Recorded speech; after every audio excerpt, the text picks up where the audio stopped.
Bonsoir à tous, nous sommes le vendredi 18 novembre, soyez les bienvenus dans votre Club House, une émission qui va être consacrée à la conférence de presse qui s'est tenue ce matin. Nous sommes à 48 heures de la 13e journée de Ligue 1. Dans cette émission, vous entendrez Jocelyn Gourvenec, Jérémy Toulalan ainsi que Gaëtan Laborde répondre aux questions des journalistes. Avec Julien, on va faire un point complet sur nos adversaires du week-end, une séquence vidéo assez savoureuse et une surprise à l'issue de cette émission. À la fin de cette émission, il y avait un invité ce matin qui assistait à l'entraînement. On vous en dira plus dans quelques minutes. Mais pour l'heure, le flash présenté par Olivier Faure.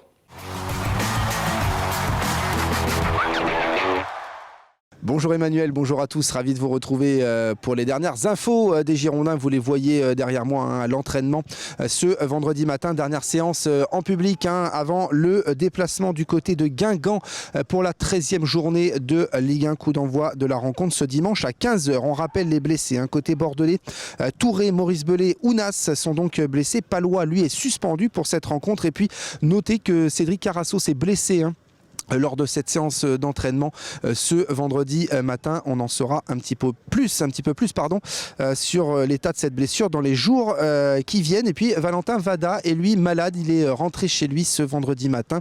Il est donc pour l'instant incertain pour cette rencontre. Les stats à présent, depuis 1995 il y a eu 10 matchs entre les deux équipes du côté de Guingamp, 3 victoires guingampaises, 4 bordelaises et 3 matchs nuls l'an dernier.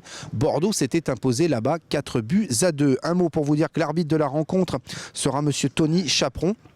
Il a déjà arbitré Bordeaux cette saison, c'était en tout début de saison du côté de Toulouse. Enfin, notez sur vos agendas les féminines qui reçoivent le Paris Saint-Germain.